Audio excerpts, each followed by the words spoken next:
আজ নৈহাটির বড় মায়ের মন্দিরে এক ভক্তের জীবনে এমন একটি ঘটনা ঘটেছে যা শুনলে গায়ে রক্ত শীতল হতে বাধ্য আপনার। ঠিক কি ঘটেছে শুনুন একবার। নৈহাটির এক সাধারণ কলেজ ছাত্রী, নাম ছিল তৃষা। পড়াশোনার চাপ এবং সংসারের দুশ্চিন্তা আর জীবনের হতাশায় প্রায় ঘরে বসে বড় মার নাম জপ করতো সে।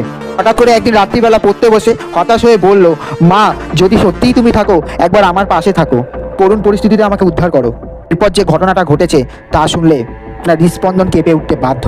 একদিন কলেজ যেতে যেতেই তৃষার হাত থেকে ব্যাগ রেল স্টেশনে পড়ে যায়। ঠিক তখনই ট্রেন ঢুকে পড়ে স্টেশনে। ভাবতে পারছেন, ব্যাগ তুলতে গিয়ে হঠাৎ এক অদ্ভুত অনুভূতি। কেউ যেন কানে বলল, এগিয়েও না মা, দাঁড়িয়ে থাকো। সে থেমে যায়। সেই দিন আরও একটি ঘটনা ঘটে তার সঙ্গে। সেদিন বাড়ি ফেরার পথে ট্রেনের দরজা থেকে পড়ে যায় একটা বড় লোহার রড। ঠিক তৃষার সামনেই এসে পড়ে। ভাবতে পারছেন, চারপাশের মানুষ চমকে ওঠে, কিন্তু তৃষা পুরো নির্বাক হয়ে যায়। তার গায়ে এক চুলও লাগেনি। সেই দিনই সেই রাতে বাড়ি ফিরে এসে দেখলো তার পুজোর স্থানে বড় মার ছবিতে এক ফোঁটা লাল কুমকুম দাগ। তার সাথেই ঘরেই ছড়িয়ে পড়েছে হালকা চন্দনের গন্ধ।